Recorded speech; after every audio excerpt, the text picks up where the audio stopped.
Good day to you. This is Anagalactic with another science presentation in cosmic geometry. Currently, we are in a synthetic sequence, and continuity is quite important in a synthetic sequence. What is the purpose of that? It is a sequential step in the scientific process in which the scientific process is concluded in order to go on to the next phase of a scientific discovery, which is its applicability to the human equation. We normally think of that as technology, quite naive. So we're approaching a scientific conclusion, which means there had been a problem. It's extremely important in science to state the problem that you're trying to solve. That's been rather interesting throughout the centuries and now millennia, because you may not know what it is you're looking for. Now, when science begins, it is in order to answer some known question, not an unknown question. However, all we're left with now, having made so much progress in the two natural geometric directions of science, which is going out, normally construed as astronomy, and going in, now construed beyond atomicity into the quantum paradox, which has to do with the electron and photon. We now, pardon me, I am in a public place because the power is out in our building and will be for another week. So this will be incredibly noisy and distracting. I hope that that does not disturb the continuity. I'm attempting to speak with a clear voice in order to override the distractions. Today is the 29th day of October, just 2 days until Halloween, which is celebrated beginning at sunset, which is also how the night-day cycle is first described in Genesis, a very ancient book. We're getting to that.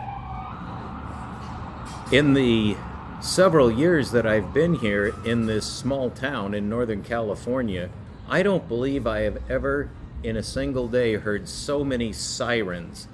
So there's all kinds of calamities afoot because it is Halloween and the spirits are out to cause trouble. Well, it's just to have fun. Now, what we're doing is, in fact, the final phase in the ordinary sequence of science, which is a synthetic process. And just what is meant by synthetic, it's to actually get the solution. In order to get your solution to your scientific problem, the first step is to state the problem. The second step overall is to solve the problem. How do you know when you've solved your problem? It's when you use the scientific method to set up a reproducible result, which is ordinarily a binary decision between true and false, which can be arranged on a numeric basis to be within a range of measurement. Now, you may wish to think about that, but not at this moment. Just accept that that is, in fact, how it's done. I'm going to put this on pause again if people are coming by. Now, to get right into our presentation today, I do always like to keep these videos self-contained. That is going to become extremely difficult now, unless I wish to give a 12-hour presentation.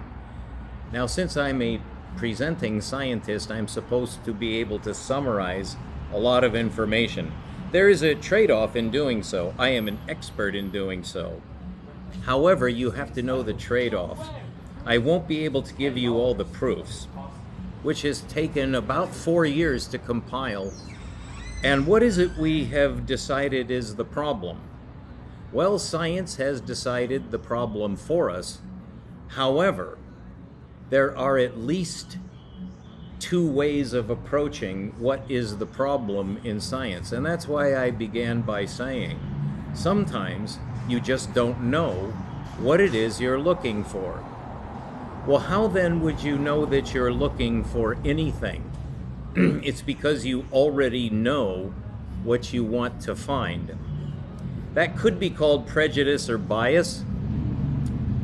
It is not, as long as you know what you know.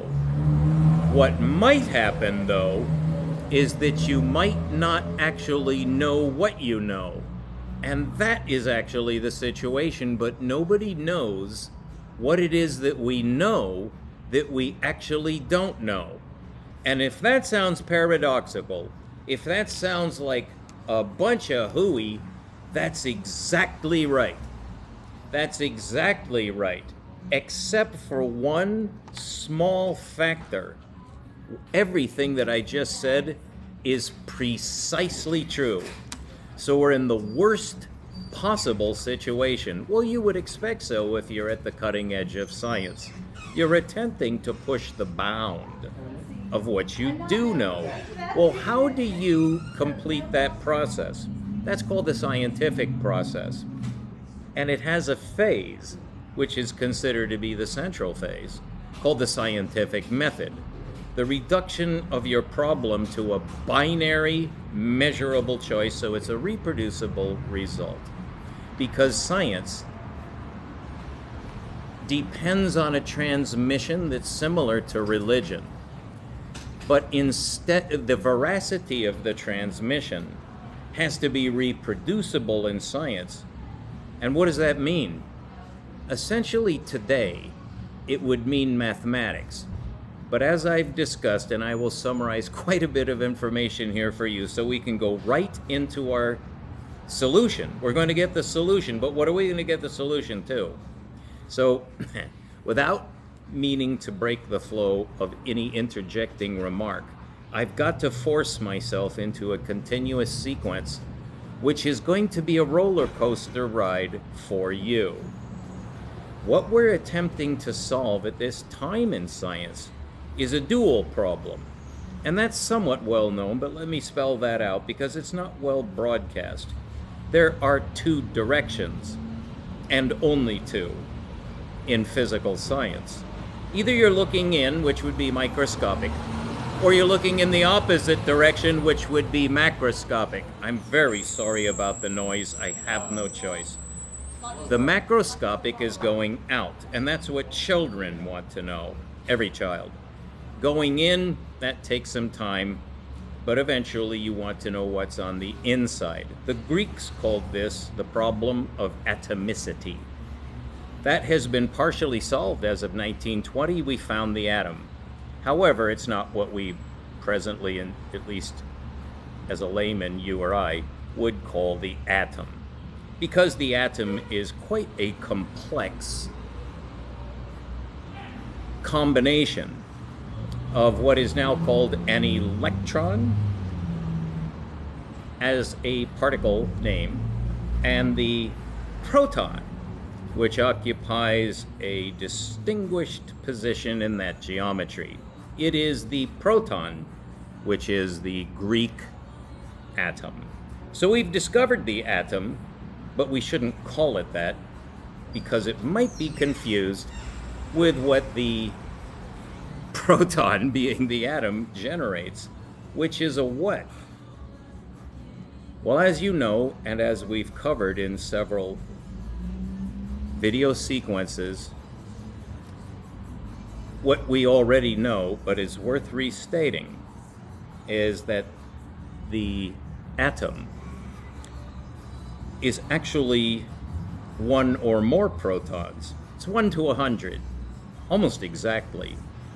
We have synthesized some atoms to extend the periodic table up to 119 currently. The upper limit is unknown. But they fission rapidly because protons bind. But they only bind to a certain threshold.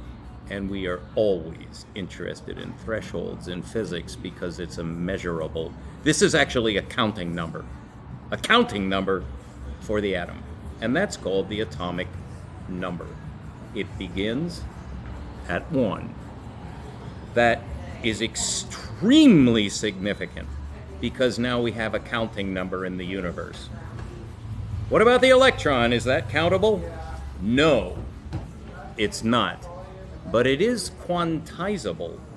Also, we have part of the paradox is that the electron can be fired from a gun.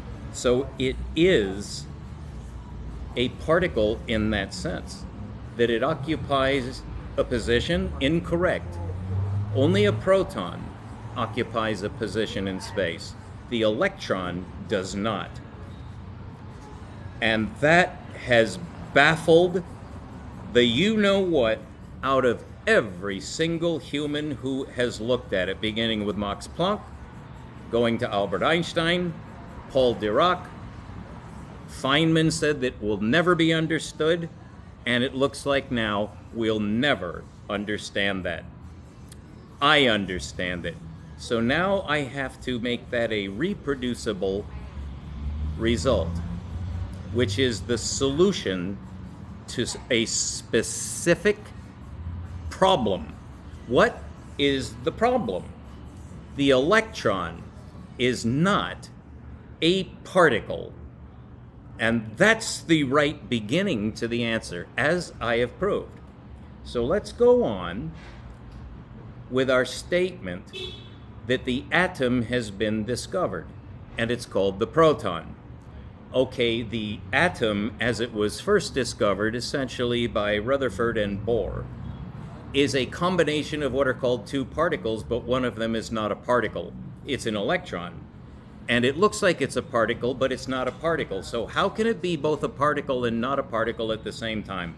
That is called the wave particle, and then it's called a duality.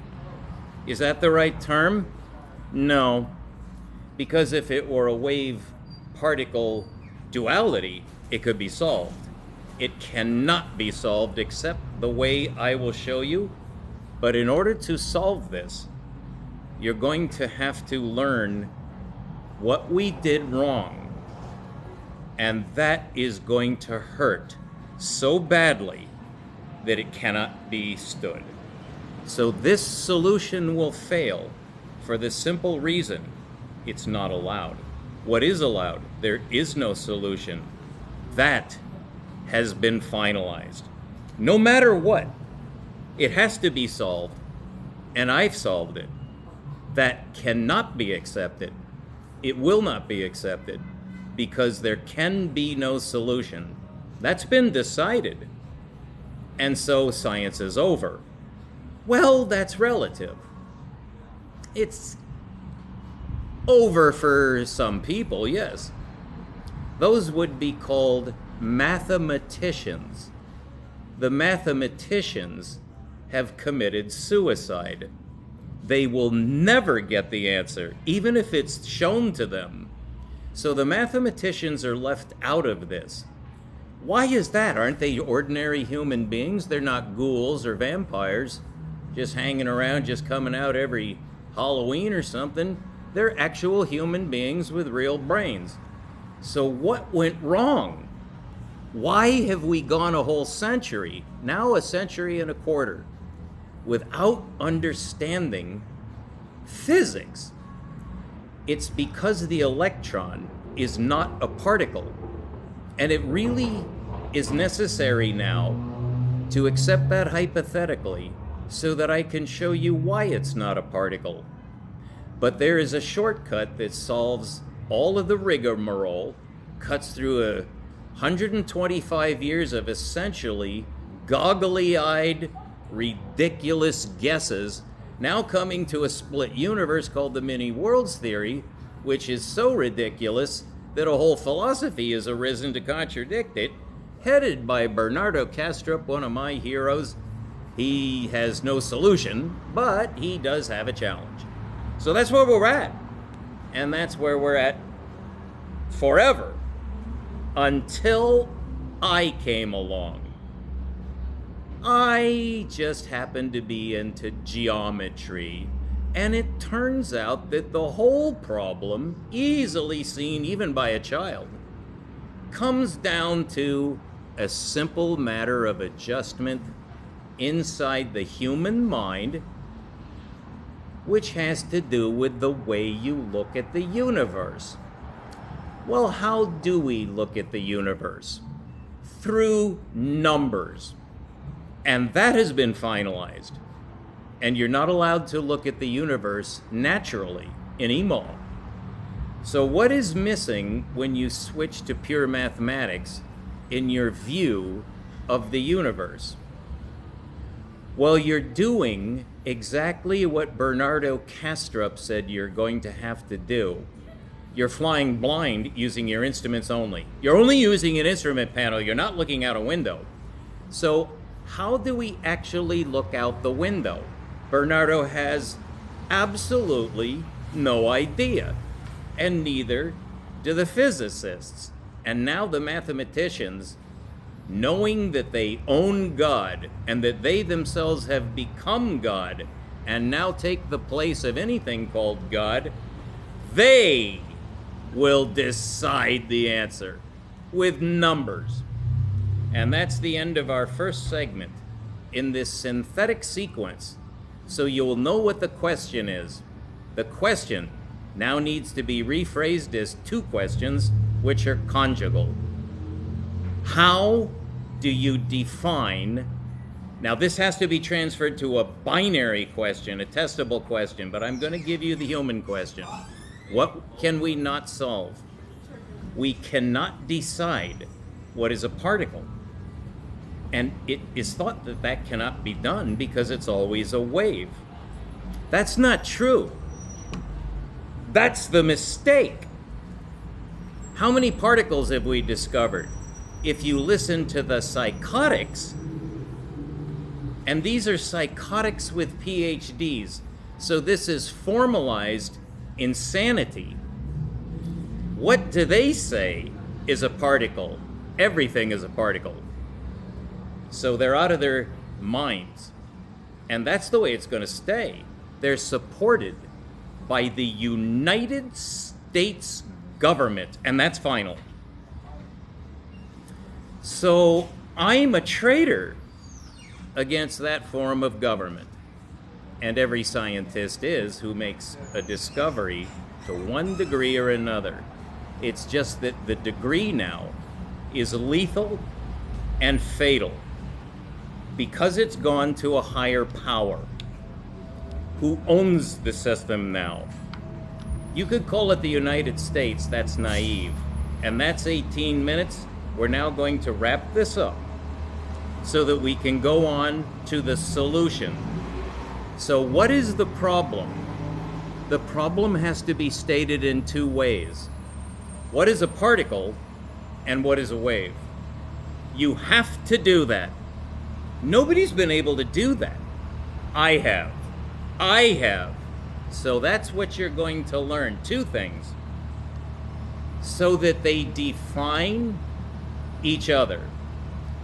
The reason nobody could see this, including Einstein, is that in order to make it a reproducible result, something that can be stated that even a child can prove, it must be mathematical. It must be mathematical. Why? You have to know what mathematics is. So we're going to start with the number system. I did this 4 years ago. I'm going to start again and summarize 4 years just for you. So how are we going to begin next time? And I want you to be ready for this. We could either begin with the electron, which is a wave, or we could begin with a proton, which is a particle. So the standard model of physics is incorrect. I've corrected it. There are not 24 particles. There's only one, because there's only one particle that makes a position in space. That is what I proved. So we'll be right back, and then we'll go on to the electron, which is a wave. It's a standing photon. An electron is a standing photonic. We'll be right back. Thank you.